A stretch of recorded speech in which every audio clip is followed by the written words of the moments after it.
A lot of people don't want to see their friends do better than them. Like, and I think that's what we lack.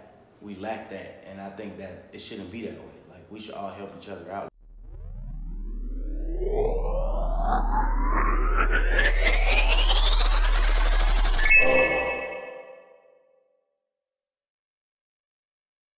I kind of started tattooing not knowing what I was doing or even really too much how to tattoo. I started out just doing nothing but line work.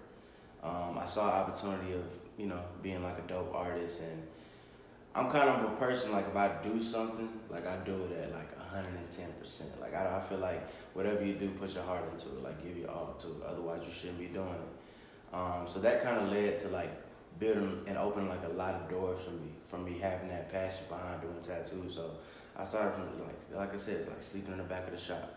Then from there, how far are we now? We're like 6-7 years later now. And it's like the opportunity present itself to actually open the shop.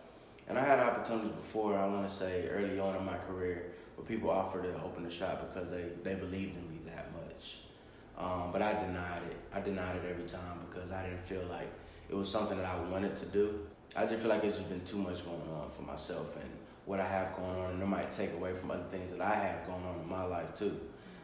Anybody knows me know I'm a person, I'm kind of for everybody. Like, I don't do really nothing for myself. I do things for the people around me. I like to be the person that motivates them to push them. I feel like I got just the world on my back at all times. But I like that. That's what I asked for. The studio I started at, where I started tattooing at, was Studio 219. And the group of people that I met there, we grew into a family. We push each other, we motivate each other, we talk trash to each other. Like, that's just our relationship. It's a brotherhood. The opportunity presented itself for us to come together and create a shop. So we kind of all had our opinions on what we should feel like the shop should be like. You know what I mean? Like, the vibe we want, like, hey, if we gonna do it, it gotta be done this way. This is the only way we gonna do it. It needs to be something that's gonna impact Atlanta. Like, it shouldn't just be about us. It shouldn't just be about tattoos. Like, it should be about art in any type of way possible, honestly. Like, we shouldn't limit it to just tattoos and just paintings. Like, we shouldn't limit it to that. We should do something to kind of help the city of Atlanta as best as we can and, bridging the gap and bringing creators together, innovate the culture. It doesn't look like your standard traditional tattoo shop. Like, we didn't go for that. It's open space. Everything is open. No booths are enclosed.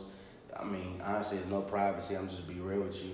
But, like, that's the vibe we're going for. The reason why we did that is because if I'm a tattoo artist and I'm sitting next to a great tattoo artist and himself or herself, I'm motivated at that moment to do better. Like, if I look over and see them doing, I'm like, oh yeah, that's crazy.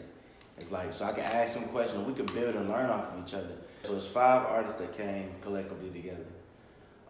So it's myself, my brother CJ got Ink, Hobo, Ville, and my little bro Presley Tat. So we all came together to make this happen. So I hit up my homegirl Tiff, had her do the design. Tiff design, she dope, or whatever. I think, like, a lot of the people in the city rock with her. She's upcoming, but I think she's a real dope artist. So I kind of sent her a couple of sketches of how I think that the logo should be. I wanted to be something to where every culture, every race, anybody can grasp it. When you see it anywhere, like, you like, okay, that's it. People fall in love with your brand, but I think also people fall in love with the process. And I tell people, like, even when you have a business, like, if you're an entrepreneur, you have a business, I think that you are your brand. So I don't think that you should have 2 separate Instagrams. Like, you should really mesh all that together and run it through one source, because at the end of the day, people will believe in your brand, but they'll believe in you a little bit more. And that'll kind of get them to get into your brand. And I'm a big believer on that. So, like, even with, like, me doing, like me, myself, like, InkByKali, like, boom, he's a tattoo artist. And then a lot of people know, okay, cool, he has Hug Life Care, so that's a nonprofit organization. Now InkByKali is a manager. So now he manages, he manages artists now. Okay, now he's opening a tattoo shop. Like, what's next? In the art of doing tattoos, it's a want, not a need. Like, it's not like you gotta go to the hair salon, you gotta get your hair done, you gotta go to the barber shop, you gotta get a fresh cut. You gotta look presentable to go out into the world. Getting a tattoo, if anything, it hinders you from getting a job. But now we're living in a new era with social media and stuff. It's like tattoos are becoming a little bit more acceptable. But at the same time, a lot of places don't accept tattoos. Or you might think that somebody has a tattoo is a thug, or they might rob you, or they're scarier, or they, you know what I'm saying, their tattoo represents a gang or some sort. But in actuality, it's like, nah, like this is a way of us as young people, or just whatever age you are, expressing myself or expressing what I'm going through at that point in time. Like a tattoo tells a story, whether it means something to you or not. Like I have a lot of tattoos that probably don't mean nothing to me, but when I got it, the time frame I got it in, it might mean something to me in that instant, or I know what I was going through in that part of my life, like, and I can look back on that tattoo and reflect on, okay, like this is where I came from, this is where I'm at, this is where I'm going.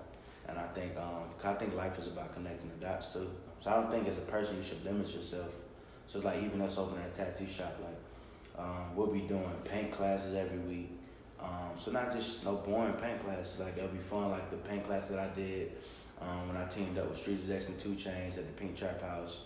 So we're doing paint classes with that type of vibe, like when I taught there. And then we'll also be doing pop-up shops at the shop. So therefore, different artists in the city, whether you do music, whether you're a painter, you're a digital artist, whatever type of artist you are, we want to bring you in. You have a clothing brand.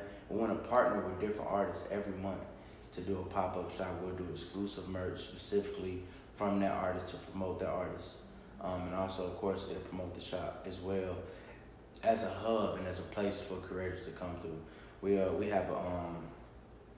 kind of like a coffee top area, cafe style area that kind of looks out the window of the shop.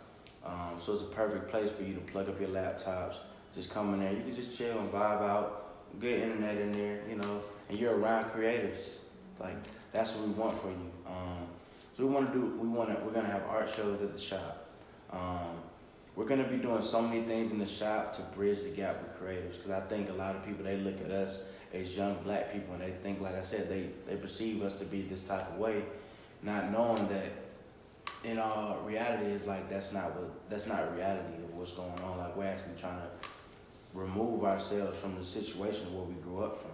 I don't think on the daily like that we tell each other that we love each other, or like we care about each other, that we're proud of each other enough. I think it's too much pride. Like I think people have too much pride that's built up inside of us that we don't express that. But I mean, why not? I learned one thing from Young Mozzie before he passed away.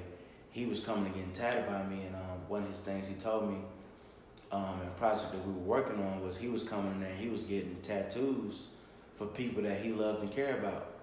And somebody asked him in the shop one day, they was like, yo, Mozzie, so like, you know, what are you getting? Oh, I'm getting a tattoo for my brother and my sister and my cousin, blah, blah, blah. He was like, oh, well, I'm sorry to hear that. Like, they thinking that they died. But he's like, nah, like, I'm going to get them while they're here. I'm going to get the tattoos of them while they're here. He was like, because when they gone, they ain't going to know that I got it for them. They don't know that I love them that much, that I took the time and I put it on my body. You know what I'm saying? Like, tattoos to me express a certain, they represent something for me. They represent my story.